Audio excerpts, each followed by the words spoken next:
Welcome to the special preview of Chargers versus Rams. Sorry, Gilbert, or Rams versus Chargers, depending on the way you see it. Obviously, the Chargers are the home team, the Rams are the away team. That means good parking for Gilbert this weekend.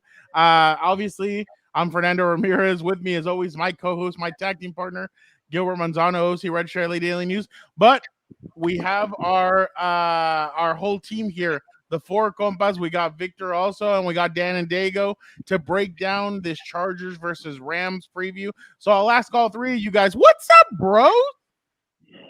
No one's gonna talk. I knew you. Dude, it would be you, obviously. If any of us you would piss your pants. Come on. I was gonna say, Fernando, you did a terrible job as a host because you shouldn't let people just talk at the same time. And then we had either you have silence or we're all fighting to talk. So we went with silence here. Well, that's all your fault. I mean, I did as much as I could. I volleyballed it up to you guys, and you guys didn't know which one to go with. All right, let's go. Let's run through it again. What is this? So obviously, it's a big matchup. Gilbert, you've been around the Rams all weekend. You've been all training camp. You've been around the Rams and covering them. What do you feel like guys are going to play? Is that what McVay kind of talked about that or not yet? Yeah, anybody who is good or notable or is a starter in the past will not play. But if you're a young guy, unproven, I'll get into it with Victor. You'll split the teams in a bit where it's like dodgeball here. Who gets picked last? Definitely Daniel will get picked last. Look at him hating. Look at him hating. We're not even like 5 minutes into the show, and he already pulls out the shovel for me. I'm not worried. I mean a Teflon, baby. Okay, anyways. Yes, anybody who is young, unproven, or rookie who has never started in the game will be out there for the Rams at least. Sounds, from what I've gathered, sounds like the same thing from the Chargers. Same exact thing that if they know you're not going to play. Obviously, last year, everybody knew. Some guys kind of surprised you that they did play. Others didn't. Rashawn Slater, I think, played 8 snaps the first drive. Then he was done. Asante Samuel Jr. played a little bit more. Obviously, we'll see kind of what both teams decide to do this weekend. But for this, we're going to split up into teams. Gilbert and Victor will be handling the Ram side of this. And then don't forget, guys, we have and then Dan and Dago and I will be taking over Chargers and shut up. We have a we have a very big guest on the show. Rams quarterback Luis Perez. He's been in the AAF. He's been in the XFL. He's been in the USFL. He's back with the Rams. It's funny because Luis and I went to the same high school. We both graduated from Otay Ranch High School. He was 4 years younger than me, but it was always interesting to catch up with a fellow Mustang. Vic, Dan, anything you guys got before we split up into these teams? I'm just glad football's back. I can't wait to. I know it's preseason. I know the starters aren't going to play, but I'm just glad football's back. Wow, Victor is a football is fun guy. We're like Justin Herbert. Yeah, I was gonna say he's one of those guys. He loves football, and we are getting close to football. But before you say something, Daniel, I want to say it's pretty cool that we have Luis Perez on the show, Mexican American. We have 5 Mexicans on this show. That is huge. That's big. Pretty good for the culture. That's right. Siempre hay que mejorar la raza, como dicen. Yeah, I just want to say I'm glad football's back too. I can't wait. I hate all these other sports. I'm tired of watching baseball. I need Sunday football in my life. Sunday, Monday, Thursday. Come back already. Let's go. Before we jump into these groups again, I want to give a special shout out to Colts the pass rusher, outside linebacker, whatever you want to call him, Yannick Ngakoue, a former Raider. He asked local teachers to tweet out their Amazon classroom wish list. And he came through and he donated to every single whatever teacher came out with something. He decided to donate to their classroom. So I think that's pretty cool, especially because some teachers obviously can't and some schools don't have enough for their students. So it was pretty cool to see Yannick do that and donate some things. and he put a gift for you. Hope you know how important your role is in these kids' lives. I once was a kid in your classroom. Hope you have a great new school year. Go Colts. So I thought that was pretty cool to see Yannick give back to the community a little bit. Yeah, definitely. I thought that was awesome. Nice little surprise there, Fernando. I did not know that, so good to see from Yannick and Galque giving back to the community. Good shout out for him. Yeah, I think at every spot that he's been, he's done that. So he's always done that. So he's a really good guy. He always goes into the community, and that's the first thing. As soon as he signs, or this time he got traded, he goes into the first thing he wants to do is he wants to know about the community. Sorry, no. He's been on 4 teams, so maybe it's a good thing he's getting traded. He's Jacksonville, Minnesota. Is it Baltimore? And Raiders and Indy? Dang. Oh, wow, that's a teacher all around. You didn't spend that much time in Minnesota or Baltimore, right? Not really. Yeah. Okay. So that's, no, it's good to see that happen. But for right now, Dan, can you help me? Let's kick out Victor and Gilbert, and let us talk Chargers. So are you ready to kick them out, Dan? That's right. It's your turn to get thrown the hell out of here like I am day in and day out. All right, let the back. There you go. There you go, scumbag. Get some. How does it feel? All right, Dan. Let's get to talking. Obviously, this is gonna be an interesting matchup this weekend. This is gonna be an interesting matchup this weekend, just because crosstown rivals are gonna play each other during the season on January 1st, actually. So who knows how each team will be spending their new year. But let's start off a little bit with both teams. Like I mentioned in the preview, neither one of the it sounds like neither starters will play. You won't see Justin Herbert. You won't see any of these guys, any of the main starters. The one guy I pretty much think we will see on Saturday is Zion Johnson. Do you feel like Zion needs a couple of snaps? I mean, you're an offensive line coach. Zion needs a couple of snaps, right? Or do you feel like with training camp, everything's good to go? If he's doing well during training camp, he really doesn't need all that many snaps. So I think what people have to understand, that he still needs reps in games, right? Like the biggest thing is like practice is one thing and the games are totally different, right? Because when you're in practice, you learn the habits of your teammates, right? So it's a lot easier to anticipate things. It's a lot easier to understand where they're going, what they like to do. It's something completely different to go up against a team with another scheme, guys who have different habits, guys who use different moves. So no, 100%, he needs to at least play in this first one just to see what he's got against an opponent in a different color. All right, obviously this weekend, the offense will be on display. Chase Daniel, Easton Stick. Obviously Keenan Allen, Mike Williams won't play. Most of the offensive line probably won't play. Who's a player that you're gonna keep an eye on this weekend on the offensive side of the ball? What intrigues you about or who are you gonna keep an eye on Saturday? One player I want to see is Joe Reed. He was also drafted during the Herbert draft. By the way, thank you, Miami. Got to give him a quick shout out. But anyway, I'm interested to see him because he has been battling injuries. He's supposedly going to be a gadget player. I don't know if like a Debo type or he's coming out of the backfield or whatever, but I'm just excited or not excited. I want to see what he's got because obviously he's battled injuries and he's still there. What is he going into his third year or fourth year? This is his third year. Yeah. So I'm interested just to see, like, they've kept him for a reason, right? He's been around for a reason. So, I mean, the most we saw from him was some fourth quarter. They threw him out there because there was no one left. I can't even remember what game it was. But, I mean, we're going to find out real quick what he has in this preseason game.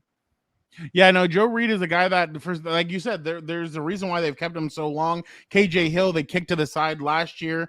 And now it's like, okay, what are you guys going to do with Joe Reed? What way are you going to use him? They may use him as a gadget player. I've seen that he's been taking kick returns and kickoff return snaps. I'm going to match your receiver with another receiver, DeAndre Carter. He's a guy that they brought in from Washington. He's a kick returner and a punt returner as well.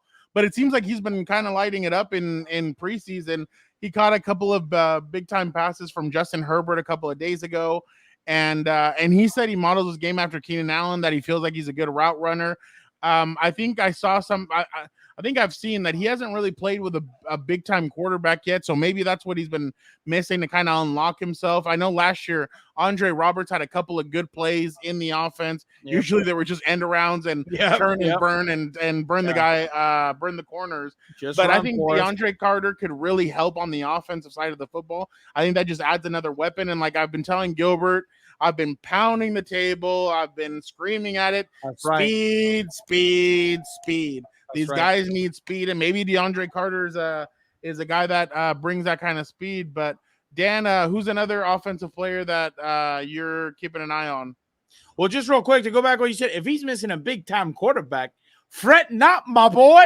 You've come to the team that has the son of Odin, God of lightning, Justin Herbert. Don't you worry, we'll fix that fast and in a hurry. Don't you worry about that. But another player I'm interested to see is, I saw our good compa Eric Williams video about running or fullback Xander Horvath, not afraid of a little contact. I like that right there. We haven't used fullbacks much probably since LT left, but it's interesting to see that battle between him and Neighbors. Neighbors, I think, has been with the team since like 3 years. He's been there, I think, since Herbert. Herbert and him are roommates. So it's interesting to see that battle right there. Is Neighbors going to solidify his spot, or what's going to happen there? Because we've seen in years past, like it was usually him or Steven Anderson going in at fullback. So, I mean, it's going to be interesting to see right there what they decide to do. And maybe they do add a little I formation, downhill running, some physicality, inside zone to the cows come home. We'll see. I don't know. That's the coach and Dan and Dago coming out getting. I want to pound the rock. I want to pound the rock. That's right. Speaking of pounding the rock, I'm going to go behind the fullback. I'm going to go running back. There's been a lot. Obviously, Austin Eckler is going to be running back 1, but there's been a lot made about who's going to be running back 2. Is it Larry Roundtree? Is it Joshua Kelly? Is it 4th round pick Isaiah Spiller? It's still not known who's going to be that next running back. There's been a lot of positive talk about Joshua Kelly, which hopefully there is, because I remember his first 3 weeks in 2020 after getting drafted, he looked like he might be the second weapon next to Austin Eckler, and then all of a sudden he had a couple of fumbles. He messed up on special teams, but the guy's always had a smile on his face. He's come up to the podium. He's faced us numerous times after messing up, and it looks like he could be having a bounce back season in year 3. So it'll be interesting to see, because that 2020 draft class just doesn't look good right now, except for Justin Herbert, and maybe Joe Reed and Joshua Kelly can rescue it a little bit.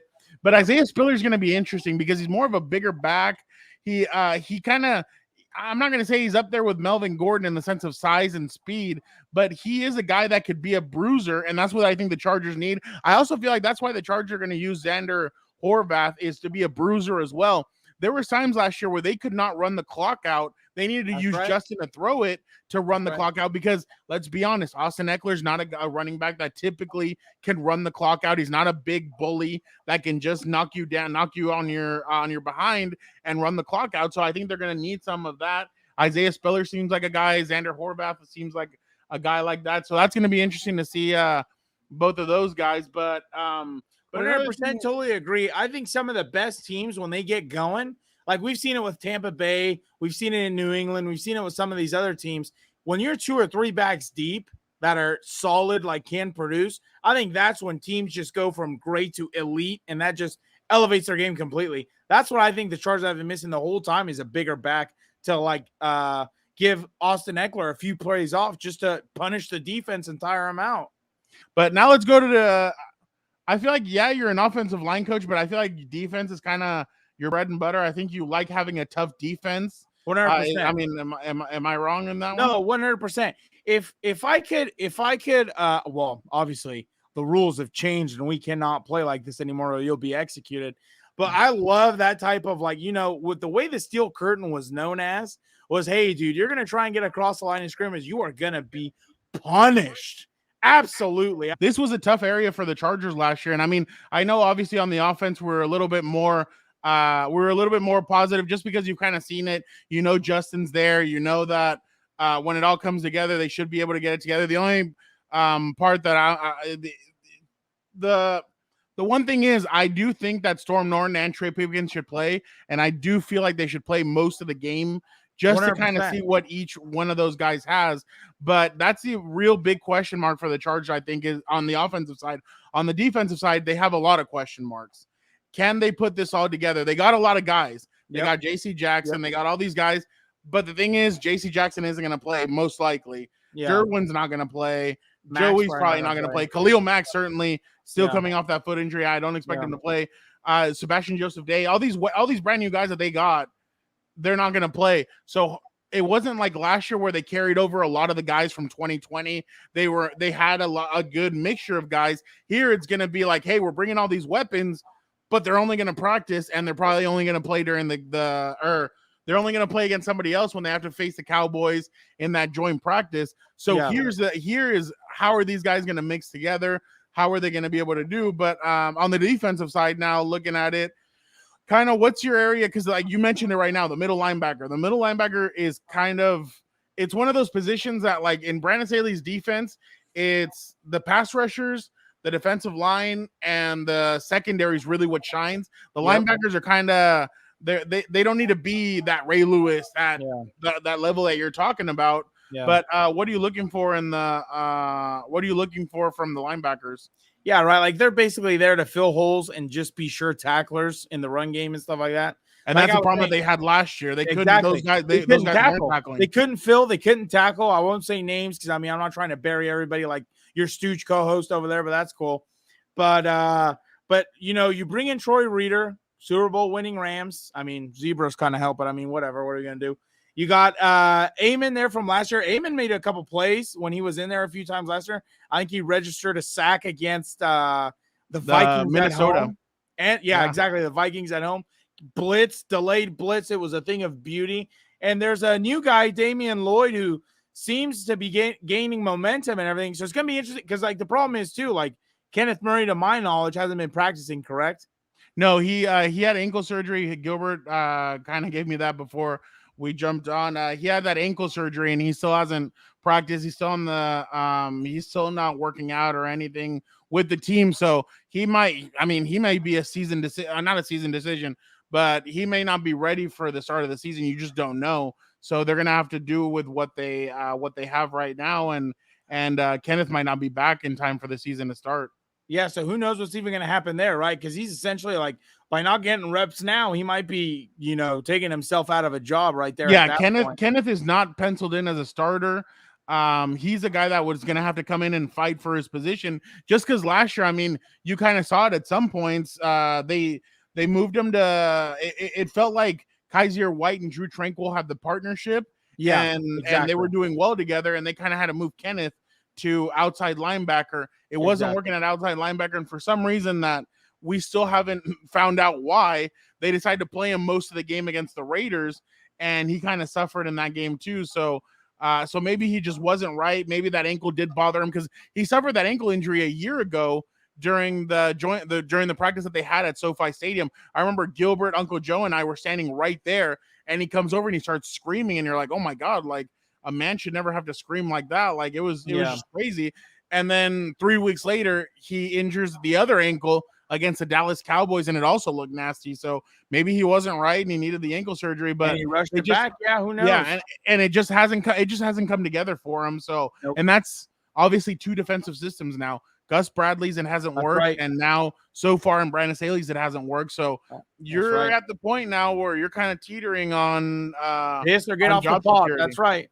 Exactly, but keep on going. Sorry for interrupting. Just like another first rounder who I won't mention on the defensive side that we all know who I'm talking about. But one person I am excited to see on the defensive line is our bro over there, Fayoko. He's been solid when he's played. I thought, to be honest, the best defensive line game we played probably was against the Steelers, where we held Nosh. We held Nosh to like less than 100 yards. Like they were physical. They were up front. They were getting after it like dogs. They really had that dog mentality, and it was just really great to see. It's going to be interesting to see him. I hope he gets as many reps as he can this Saturday. And that was a game that there was no Linval Joseph. There was no Jerry Tillery, and there was no Christian Covington because they all had COVID. So those guys had to step up. And Braden's a guy that really has been making the rounds lately as a guy that he could end up. He's pushing hard to try and make this team. I mean, obviously they have Christian Covington. They have Morgan Fox, Austin Johnson, Sebastian Joseph Day, Jerry Tillery, and Braden Fayoko. And that's without mentioning Joe Gaziano, Andrew Brown, and Forrest Merrill. But all those guys are pushing. Those guys are all pushing for a job, and one of these guys is, a couple of these guys, but they're the way the Chargers have done it in the past. They've only carried 5 defensive linemen, so a couple of these guys are going to be the odd man out. But when I look at the defense, I'm going to be looking at who am I going to be looking at? I'm going to be looking at safety, the safety position. Why? Yep. Because there's a guy that I've been noticing. Jeff Miller has tweeted out about him. A couple of people have tweeted out about him. Raheem Lane. He's a safety. He's an undrafted safety. He's a guy that supposedly has been making a lot of plays during training camp. Him and JT Woods are 2 guys that have been making a lot of plays during training camp. So it's going to be interesting to see kind of what those guys are going to do. For me, JT Woods seems like he's going to be a center fielder. He's going to be dropping back. They're going to try and get him to get interceptions. Things that the Chargers haven't been doing. Last year, they dropped a lot of interceptions, and I hate beating this drum. Our good compa Gilbert had said that Nasir Adderley would get 10 interceptions on CBS. Clearly, he didn't get it. Well, they need somebody who's not going to drop those, and Nas unfortunately would drop them. I think Gilbert and I counted by the end of the season. I think he should have had 8. He easily could have had 8 interceptions, but he had dropped all of them. So they need a guy who's going to be sure-handed. It seems like JT is a sure-handed guy who should be making those grabs. I think his work needs to be on his tackling. So that'll be something to keep an eye on. And Raheem Lane is a guy who they've had practicing with the first team. They've been rotating him. And that's another thing with Derwin not practicing again because of the contract. It kind of gives other guys a chance to step in and show what they can do. But I'm gonna be looking at, and if he plays, but I'm interested to see what Jerry Tillery has. Jerry Tillery, your back is against the wall right now. I mean, literally, there's a lot of really good players that the Chargers have signed. Jerry Tillery has not gotten it done. I think Uncle Joe Reedy tweeted it out. He has more personal foul penalties than he does sacks. I mean, and that's just the skinny of it. So Facts. you're gonna have to he's gonna have to step up. Can he show what he has? Some coaches I think have said that. Some of them say that preseason really doesn't matter. That they know basically going in if they like a player, if they don't. So I'm interested to see kind of what is going to happen with Jerry Tillery. Is this a season where the Chargers say, hey, we have way too much talent, sorry, Jerry? Or is this where Jerry's going to step up and finally show the potential that he had as a first-round draft pick? But speaking of potential, now, Dan, we are going to talk to Luis Perez. Gilbert and I got a chance to sit down with him and talk to him for a little bit. He honestly is a great guy. I cannot wait for everybody to check out this interview. He obviously is he was a bowler. He was a major league bowler, or not a major league bowler, but he's a killer bowler who I think has more than 12 perfect games. So it's incredible. All-around athlete, in other words. Exactly. He didn't start bowling he didn't start playing football until he was a freshman in college. So, and to play the quarterback position, that's not easy, but let's get to that. Gilbert, this next guest is a quarterback for the LA Rams, but he has such an interesting story. I know it all too well because we both grew up a couple of miles away from each other in Chula Vista, California. He didn't play quarterback until he attended Southwestern College, so that's pretty incredible. And he's a bowling superstar. I'm, of course, talking about Rams quarterback Luis Perez. Luis, how are you doing, and how's training camp going? I'm doing great. Excited. Just came to a close here today with our final walkthrough. Excited to, be back and excited to get to work and hopefully get some playing time here this Saturday. Luis, it's not your first time with the Rams. You know Sean McVay very well. You know the offense, but you kind of came on pretty late, maybe about a month ago. Was it pretty fast-paced, or you felt settled in from that stint 4 years ago, I think? Yeah, there was a lot of carryover from when I was here in 2018. But, there are some new things. Ultimately, I feel back at home, to be honest. I feel comfortable. I feel good. Just excited to put, all the work that I put in these last 4 years to show. Yeah, Luis, you kind of, you've gone through, the USFL, the XFL 2.0 with the Wildcats. To come back here, is it just a special feeling to always get another opportunity and to know that people in the NFL want to see you play more? Yeah, no, it's the best feeling. The fact that they called me, they could have called, hundreds of other quarterbacks that are available. For them to call me and bring me into their training camp and want to see what I can do it's humbling. I'm really excited about the opportunity, and like I said, hopefully I can put it to show. And Luis, before I let Fernando ask a couple questions, you got a preseason game Saturday night against the Chargers. I'm assuming you're going to be playing you and Perkins. I guess how eager are you to show what you've learned the last month in this preseason game? Yeah, no, I'm excited, very excited, more excited than anything. I just want to show these coaches that took a shot on me again to come back, and prove them right. That they made the right choice to pick me back up, and show them that I've learned a lot throughout these last 4 years and all these different leagues I've played in. And like I said, just put it to show. Luis, the last time you were with the Rams, it was Jared Goff at quarterback. Now you have Matthew Stafford, who's a Super Bowl champion. Just what are some of the things that you've taken away from being around Matthew? Yeah, Matthew's awesome. Great person, great player. Obviously, he's real studious, great person. He does some incredible things at practice. That show up in games. But no, he's an awesome person. He's been a real helpful for me in my development here. Luis, for folks who don't know, I talked about it, your story. What made you want to start playing quarterback, and why did you start until when you got to Southwestern College? Yeah, it was kind of one of those things where I always kind of had that dream of playing quarterback, right? But for whatever reason, it just didn't end up working out. I was into bowling. I was, playing tight end in high school in my freshman year, and it just didn't end up working out. And, it was the last home game my senior year of high school where I went out to a game, and I remember saying, like, man, like, what am I doing in the stands? I need to be down there playing. And so from that moment on, I decided, you know what, I'm going to pursue this dream. So I did it. So Luis, obviously you go to Texas. You have a really good career there at Southwestern College. You go to Texas A&M University Commerce, and you won the what's equivalent to the Heisman Trophy there. Obviously, you worked hard, but you've worked hard to get to where you're at and everything. But did the quarterback position kind of come easy to you at some points? No, I think I wouldn't say it comes easy. It takes a lot of work and dedication and just really passion. Like when you love something so much, you'll find ways to be good at it. That's ultimately what I believe in. Obviously I had great players around me, great coaching throughout my whole career, and that obviously was a huge help. So I'm really thankful for that. Luis, did you feel a sense of pride being the first Mexican-American quarterback to start for the Lions? Yeah, no, it was a good feeling. I actually didn't know.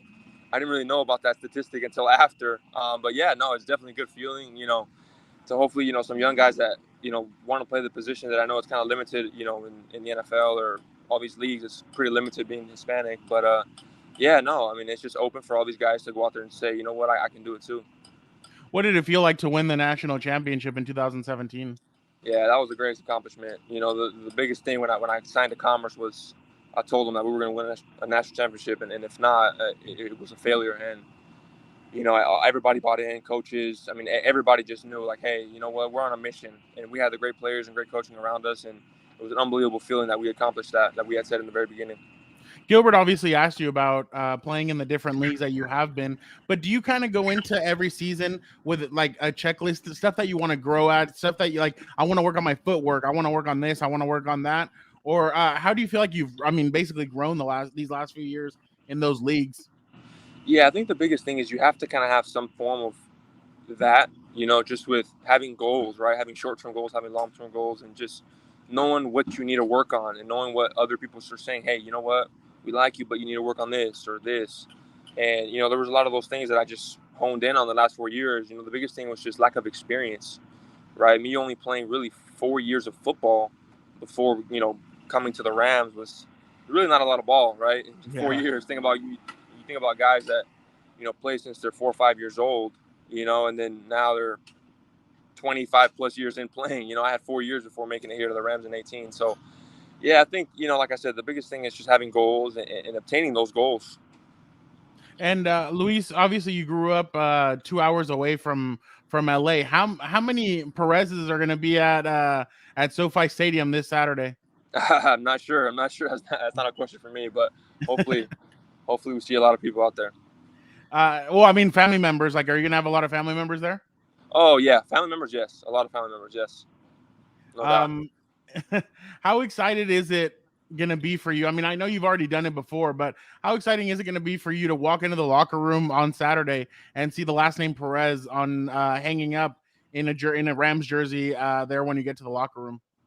Yeah, I think my first year in 2018, I think that was really the first time where I actually saw a name on my jersey, which was kind of cool, right? But now, now I'm not really too focused on stuff like that anymore. You know, I'm kind of on a mission now to make the team. So yeah, just go out there and just, you know, I'm excited to get to work and like I said, prove to all these coaches, prove them right that they made the right choice in picking me. Luis, you've lived in LA, Texas, and San Diego. Settle a debate. Who has the best Mexican food between the three? San Diego, hands down. I try and tell Gilbert that, and he's like, I don't know LA. I'm like, dude, you don't know Mexican food until you get to San Diego. That's where it's really at. No doubt. What about Whataburger or In-N-Out? No, I'm a big In-N-Out guy. There you go. That's 2 for 2. Luis, last one for me. What's it like to be a father? I know that you're a father now and everything. Do you get enough sleep at night, or are you good with that? Yeah, no, I'm good with all that. No, I love my daughters. It's awesome. It's a whole different feeling. I mean, it's one of those things that you can't really explain until you actually have, you know, kids. It's just an unbelievable feeling that you have, you know, and it kind of changes and switches your purpose of kind of why you do things. But no, it's been awesome. These last, you know, 2.5 years, my oldest daughter's, you know, 2.5 right now. And man, it's life-changing. She must be spoiled. Very spoiled. Luis, thank you so much. Catch him on Saturday. He will be playing for the LA Rams. They will be facing the LA Chargers. It'll be a good matchup. Luis, thank you so much for joining the Compas. You know what Compas means, right? Oh, yeah. Compas. Oh, yeah. So you're an honorary Compa. Thank you so much for jumping on. And Compa, thank you for jumping on with us. Appreciate it. Thanks for having me on. Thank you, guys. Shout out to Fernando for doing the interview with Luis Perez. I was part of it, Victor. I don't know if you caught the beginning of the interview with Luis Perez. I was there for about 5 minutes. It was chaos, but the last day at Rams training camp, I was talking to the other quarterback, Bryce Perkins. We'll get into Bryce in a little bit. I was talking to the tight ends coach, Thomas Brown, and Luis Perez in a span of 10 minutes. So I had to kind of get out. I said, Luis, good luck on Saturday. It's awesome that you're a Mexican-American quarterback. I got to go. So, Victor, I promise I was in that interview for a little bit. That's good to hear, man. Hey, you're a busy man. You got a bunch of things going on. You got a bunch of players to go and interview. So we all go through that, man. So how was that? How has, like, are you relaxed now? Can you take a breath now that camp is over? How are you feeling? Yeah, that is a good question, Victor. It's like the first phase of going back to a regular season mode. And you kind of, for me, it was like a real, kind of coming back to school kind of thing. First time, covering the Rams. So the 2.5 weeks in Irvine, I was getting settled in. And I know we were talking about this before, the show that, are you going to start driving 1,000 Oaks? So that part of going to Irvine is over with. And I'm living kind of close to Irvine. So now I have to go super far to 1,000 Oaks. So Victor, you are the producer of the show. There are going to be times that I'm going to be grumpy, or I'm going to say, hey, wait for me. I'm stuck in traffic. So please bear with me for these TL drives. But overall, that first kind of phase of football, the training camp, I'm surprised it went well. I was thinking like it's going to take me a month or two to kind of know the roster. And once I got into the pads and the team drills were going, I felt like I was just taking a bunch of notes, learning names, and hey, first team, second team, I'm ready to do a depth chart. So I think the training camp phase really helped me out in this kind of transition with a new beat for a new team. What's been the biggest observation? Like, okay, so we're gonna get into your story here with the 8 observations. So let's start with that. What has been? Let's start with number 1. What was the biggest observation, and then you'll break it down for us. That is a key word, Victor. Observations. You were observing my Twitter or my stories. You knew that I just posted this story on the Orange County Register. My 8 observations from Rams training camp in Irvine. I thought it was a good time to do a story like this because the training camp is over. So please check that out. The Orange County Register, LA Daily News, or follow me on Twitter at GMonsanto24. So, Victor, I was going to do 11 observations, but I was like, wow, we've done enough Stafford, we've done enough Allen Robinson. And there's a couple others that I just wanted to save for stories. Like I want to check in eventually on Joe Noteboom, the new left tackle for the Rams, was replacing Andrew Whitworth. I'll get to him eventually. But also I did a story already on the secondary, so I narrowed it down to 8. And the biggest thing, as you know this, Victor, because you like to play fantasy football. People want to know this time of year about the wide receivers, like wide receiver 3, wide receiver 4, and what's the running back committee looking like. So I opened with Cam Akers, and I was surprised a lot of people thought that Darrell Henderson and Cam Akers were going to compete, and that's not the case. It's Cam Akers' job. So that was the lead of the story, Victor. And I had a whole kind of section on Bobby Wagner because I was fascinated for a guy to be 11 years in the NFL, brand new team, to be making that many plays. So Bobby Wagner stood out. Those were definitely my top 8 camp observations with the Rams. Yeah, because I mean, Darrell Henderson was a starter, and I get Cam Akers was a second round pick. He was hurt most of last season. He came in for the playoff run, and they were a good 1-2 punch in the playoffs, and so that's why I think people thought that especially fantasy owners, they want to know if Cam Akers is going to be the one that takes the majority of the carries, or is it going to be a split situation? And people are tuning in, or trying to read your articles because they're trying to figure out, hey, before I go out and put a draft pick on a first round or a second round pick on Cam Akers, I need to know if he's going to get the majority of the carries. What do you think? Like, especially for fantasy owners right now. Yeah, it's funny because some people kind of see my tweets about Cam Akers and they ask me a question, what's going on, with Darrell Henderson, and I knew this response was going to pick up, and it got some steam on Twitter, and I said, Cam Akers looks impressive. He's definitely the lead back. So I quiet all that down. And the funny part, Victor, was like, it is kind of already almost middle August. A lot of drafts have taken place, and they're like, oh crap, I already was thinking that it would be Darrell Henderson. I messed up on Cam Akers. So that's the funny part. But sorry, I'm going random. What was your question real quick on Cam Akers? No, it was just about fantasy. I mean, you pretty much answered it. Yeah. The only other question I have for you is, I saw that Tutu Atwell is blowing up in camp, and people have been hitting up your Twitter about how he's been one of the breakout stars of camp. Yeah, it's funny because we have to preview a preseason game, but it kind of feels like that doesn't matter as much because preseason, people want to know about this story, right, Victor? They want to know about the 8 observations. But the funny thing, we could segue this way to the preseason game because Tutu Atwell will be playing in the preseason game. He'll probably be a starter because, he is a youngster. He hasn't proven himself in the NFL. He is a second-year guy. And Victor, we were talking before the show that he was a second-round pick. High expectations from Louisville, and didn't really do much as a rookie. He got hurt, barely played. I think it was a shoulder injury, missed out most of the back end of the second half. And then Van Jefferson got hurt with the knee tweak, and he started getting opportunities. And it kind of felt like the coach was like, he was a little bit in the doghouse, but now it's like, okay, you know what? Things happen.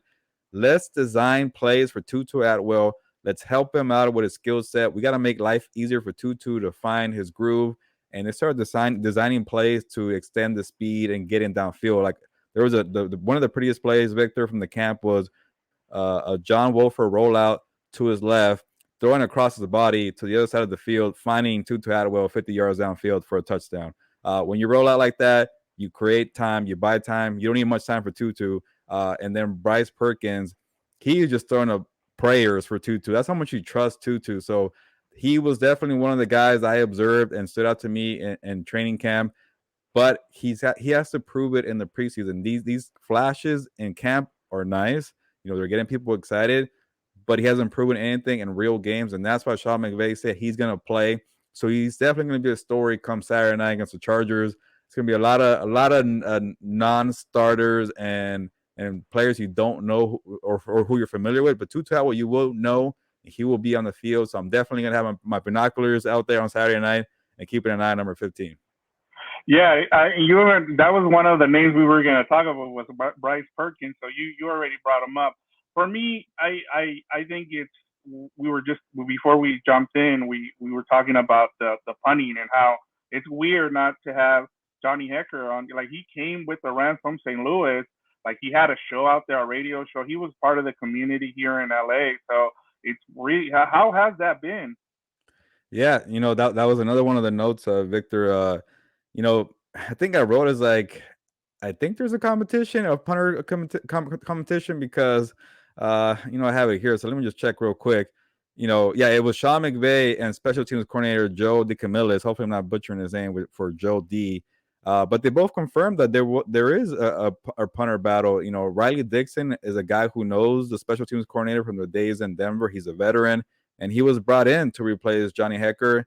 And there is a competition also because Johnny Hecker was still very good, but when you're making budget cuts the way that the Rams are, it's like, okay, we need to save $2 million. Not $2 million. $2 million is nobody for most teams, but we gotta let them go. So they're bringing a veteran, Riley Dixon, who knows the special teams coordinator. But they're both saying, both coaches are saying there is a battle. So I haven't seen it taking place in training camp. So you would think this battle is going to really pick up in the preseason games when they're actually kicking. There's people coming at you. There's pressure. So definitely right now, Riley Dixon is in the lead for the job. But this other guy, Cameron Dicker, he was brought in also because he's versatile. When you need guys, when you're playing a specialist position, it's better when you do more. And Cam is a kicker and a punter, so you like to have guys like that in case an injury happens because you're not going to have an extra roster spot for another kicker. So they brought in Cameron Dicker to compete with Riley Dixon. So he's a young dude, so we'll see how he does. But he's playing catch up, but again, I kind of like that they are taking it into preseason games to see how it is because again, no one's running at you full speed. So that's something that I guess I should really pay attention to. I know we neglect special teams and punters, but you reminded me, Victor, that is a storyline for sure for Saturday night. Yeah, and well, especially with special teams. I mean, is in the playoffs, they can be costly. We've seen what happened with the Bears, where the kicker hit the uprights, stuff like that. Remember the Packers last year against the Niners? Yeah, what exactly. a debacle. Yeah, that's big. Yeah, exactly. And here as a producer, we got to keep things rolling. So I have 3 other names that we brought up. Okay. Before we is Darion Kendrick, Logan Bruss, and Jacoby Durant. Tell me about each one of them. Yeah, that is a big thing for preseason as well as the rookies getting their first time to get some game action. And those 3 guys you mentioned are part of the 2022 draft class for the Rams. Yes, they do make draft picks, the Rams. I know they give them jokes about that. But Logan Bruss was the first pick for the Rams, but it just happened in the 3rd round. And it's funny because on my first day on the job for the Rams B, a lot of people were already talking like Logan Bruss is going to start at right guard. That did not turn out to be the case. Sean McVay valued the experience of Coleman Shelton, a 4th-year guy. And I don't even know if I recall a time where Logan Bruss was playing with the first team when Coleman wasn't out there. Because anytime Logan Bruss got a first-team rep at right guard, Coleman Shelton was shifting over to center to give Brian Allen a breather. So that's when he got his run. But whenever Coleman Shelton and Brian Allen were on the field, there was no sign of Logan Bruss. So they're going to take their time with that and I can't say it, Victor. Development. There we go. Yeah, there we go. It's been a long day, man. It has been. And the other 2 I'm very intrigued because these guys are pushing the cornerbacks, Jacoby Durant and Darion Kendrick. And these guys, are the backing of the draft. Darion Kendrick, I want to say, a 6th-round draft pick from Georgia. Jacoby Durant is a 4th-round draft pick. And they had to work their way up in the depth chart, and they really popped out in training camp, especially the feistiness, athleticism from Darion Kendrick going up against Allen Robinson. Like he got he got burned a lot, and there was a lot of growing pains, but he was always physical. He was always around the ball, and they liked that attitude from him. And then the Jacoby Durant, they just liked him to play the slot, and they said, "Hey, you got to learn to play the slot." And he ended up doing it pretty well. So they got a lot of run with the first team. I don't know. They're not going to really crack the first team unit because that's already set. Jalen Ramsey, Troy Hill, David Long. But those 2 guys, if they're making splash plays in preseason, along with Robert Rochelle, who's a 2nd-year corner, then they're going to be really in the mix for the cornerback rotation. But I am very intrigued because those guys put on a show in training camp. But again, you got to do it in the games. And I know we're running short on time here, but how much does it help to have like a Cooper Kupp and the kind of offense that they have to go up against those kind of guys to get them prepared when you have young guys like that? How much does that help? It's big because I was trying to kind of tiptoe around the question with Allen Robinson. I kind of want to be like, hey man, you're a Pro Bowl wide receiver. You got burned a couple of times by this rookie here. So I was like, hey, is that unique that this young guy is doing PBUs on you on a pretty consistent base? And he's like, no, this guy's actually flashing. He's doing his work, and I don't care that he's a rookie. And Allen Robinson gave him a full credit there on Kendrick. So yeah, when you're going against Cooper Kupp and Allen Robinson and Matthew Stafford throwing the ball, and even a guy like John Wolford, it's a lot of work. And all you want to do is be competitive, and then when you do have the mistakes, short memory and forget about it. Because the funny thing about being on the sideline, Victor, Raheem Morris, the defensive coordinator for the Rams, he is a funny dude. He has a personality, and he's always trash talking. I can't even say the things he's telling these rookies, but he's so good at getting their mind right. Like, okay, get over it, and then get it back on. So that's been fun and seeing these quarterbacks, try to pick at the rookies, and the rookies saying, not that easy. Yeah, no, talking about Raheem Morris, one of the interviews you had after one of the training camps, I heard Bobby Wagner talking about it, and he was talking about how when you were talking about the walkie-talkies, and he was saying that he talks a lot of trash and he couldn't say anything back, so he was stuck there. Yeah, that was a funny thing with Raheem and Bobby Wagner, because Raheem just likes to talk, and Bobby was like, "Hey, can I talk back in the walkie-talkie?" And he couldn't do it. But Victor, I'm Bobby Wagner definitely won't play. He's a guy, he's standout. But the thing I'll end off here, and sign off real quick is the quarterbacks.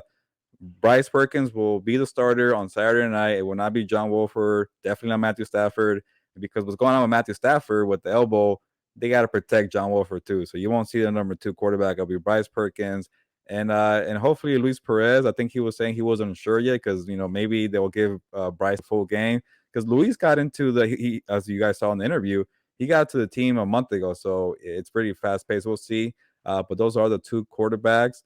And Victor, how did you think we did for this first kind of combo preview with the Ramirez brothers, Chargers, and we got an interview with a quarterback from the Rams in the middle, and then us here to end it? I know we're trying to practice to talk together and break up the teams, but not bad for a preseason kind of. Oh no, we're also in preseason form, I would say, right? We're getting started too, so we're trying to get the hang of this, and hopefully by the time the Bills game rolls around for opening week, we'll be ready to roll. What do you think? Yeah, no, definitely. We got the practice here. It's good to mix up the teams. I'll say we're the first team here, Victor, Fernando, and Dan and Diego are the second team. But I love that we're making more content. We're expanding, and it sounds like maybe we're going to keep doing this. I like this kind of setup here and get more interviews. So overall, I think it's the first good tryout here with the 2 teams. But Victor, I don't even want to plug anything, because I know you don't get a lot of airtime on the show. We appreciate all the work you do as a producer, all these cool backgrounds, all these banners, all the shifting on the cameras. That's all you. So give me 30 seconds on whatever you want to plug or anything you want to talk about, because you need your shine, man. Well, I'm a team player, so I'm gonna say make sure you go read all the stuff that Gilberto is putting out there, whether it's videos on Twitter, everything he puts out. Please go and follow us on Compas OTV, on Twitter, on Instagram, on TikTok. I know we haven't been posting a lot on TikTok. We try to be funny with it. It gets kind of boring just putting up interviews. So, and on YouTube, like, we're trying to get 1,000 subscribers. So please subscribe, give us those 5 stars, and that's it from me. Yeah, Victor, people know me, or we go way back a long time when they say Gilberto or Gilberto or Gilberto, like that. And they go, I don't know. I could tell you were kind of stumbling on which way to go, but I don't know Daniel that long, but he's perfected it. But yeah, we do go back 10 years, so I'm glad we're doing this podcast together. Hopefully we do it again and in the near future. And thank you for everybody listening, supporting the content. I know usually I say it with Fernando, but I'll say it now. Ya nos vamos, pues vámonos.